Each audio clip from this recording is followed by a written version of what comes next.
جو اس کے انفراسٹرکچر کو نشانہ بنایا گیا ہے۔ اور آپ یہ بات ذہن میں رکھیں کہ ایران کے یہ مطالبے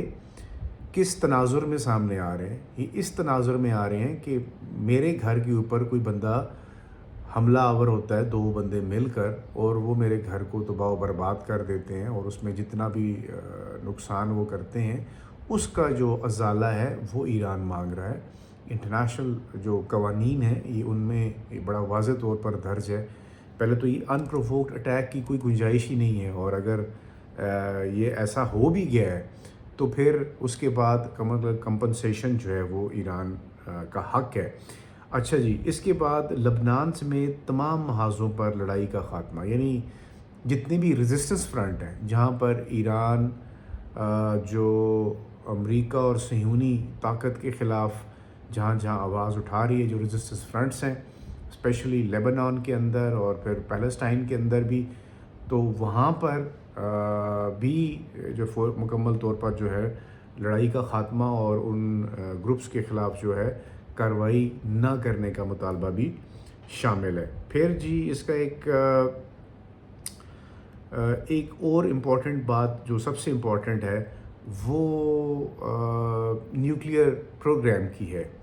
جس میں ڈونلڈ ٹرمپ بار بار کہہ رہے ہیں کہ ایران کو میں نیوکلیئر بم نہیں بنانے دوں گا۔ تو ایران اس کے اوپر بہت واضح طور پر یہ کہہ چکا ہے کہ نیوکلیئر بم نہ تو ہم بنانے جا رہے ہیں اور نہ ہمارا کوئی ارادہ تھا۔ ہاں البتہ اب جس طرح امریکہ نے ایران کے اوپر حملہ کیا اسرائیل کے ساتھ مل کر، اور جس طرح سے سویلین پاپولیشن کو نشانہ بنایا گیا، جس طرح سے انفراسٹرکچر کو نشانہ بنایا گیا، اور پھر ایران کے اندر کھلم کھلا جا کر جارحیت جو ہے لوگوں کے اوپر، عام سویلینز کے اوپر مسلط کی گئی، اس کے بعد ایران اس حوالے سے ضرور اپنی خیالات میں تبدیلی لا سکتا ہے جو مبصرین کی رائے کے مطابق، لیکن ایران بڑا واضح طور پر یہ کہتا آ رہا ہے کہ ہم نے تمام IAEA کی جو ریکوائرمنٹس ہیں اس کو پورا کیا ہے، انٹرنیشنل اٹامک ایجنسی جو ہے اس کے مطابق، اور کسی قسم کی کوئی وائلیشن نہیں کی گئی، اور اس سے پہلے بھی ہم نے امریکہ کو اس حوالے سے اعتماد میں بھی لیا تھا، اور لیکن وہ پھر معاہدہ ڈونلڈ ٹرمپ صاحب نے وہ پھاڑ دیا اور اس کے اوپر جو ہے وہ عمل درآمد نہ کیا۔ اب ان تمام جو پوائنٹس ہیں، جو نکات میں نے آپ کے سامنے رکھے ہیں، ان میں سوال یہ پیدا ہوتا ہے کہ امریکہ کیا یہ نکات ماننے کے لیے تیار ہوگا؟ یقیناً امریکہ کے پاس اب اور کوئی گنجائش نہیں ہے کہ وہ یہ جو پوائنٹس ہیں، جو پروپوزلز ہیں ایران کے، ان سے انکاری ہو سکے۔ البتہ اس وقت ڈونلڈ ٹرمپ کو اپنی ساکھ بچانے کے لیے کچھ ایکسٹرا جو میجرز ہیں وہ کرنے پڑ رہے ہیں، کیونکہ امریکہ کے اندر بہت ساری آوازیں اٹھنا شروع ہو گئی ہیں، اور اس جنگ میں کودنے کا جو اختیار تھا وہ بھی اب محدود ہوتا ہوا نظر آ رہا ہے۔ اور اس تناظر میں اب اگر ہم یہ کہیں کہ اگلا آنے والا ہفتہ، یعنی جو پرسوں سے منڈے سے آنورڈ ایک ویک سٹارٹ ہو رہا ہے، کل سے، آج سنڈے ہے، تو اس میں ہم یہ ایکسپیکٹ کر رہے ہیں کہ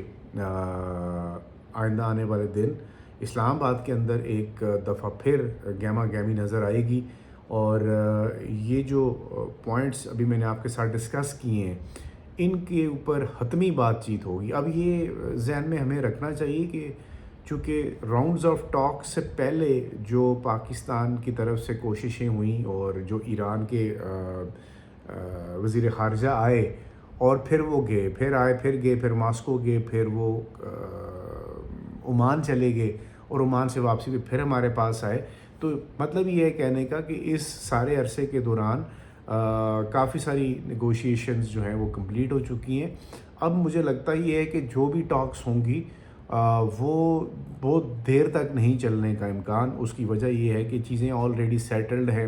اور اب جب امریکہ کوئی اپنا نمائندہ یہاں بھیجے گا یا ایران کی طرف سے کوئی ٹیم اسلام آباد آئے گی، تو اس سے پہلے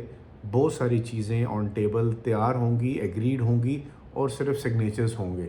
تو پاکستان کے لیے اگر یہ ہو جاتا ہے تو کافی بڑا مائل سٹون ثابت ہوگا، اور امید یہ کی جاتی ہے کہ اب جب امریکہ کے صدر چین کے دورے پر جانے والے ہیں آئندہ کچھ دنوں میں، تو جانے سے پہلے یہ معاہدہ اپنی حتمی شکل میں آ جائے گا، کیونکہ چین کا بھی جو ڈیمانڈ ہے یا چین کا جو ایک خیال ہے کہ وہ یہی ہے کہ امریکی صدر کے ساتھ ملاقات کے وقت اسٹریٹ آف ہارموز جو ہے وہ کم از کم بالکل عام حالات کی طرح اسے کھلا ہونا چاہیے، اور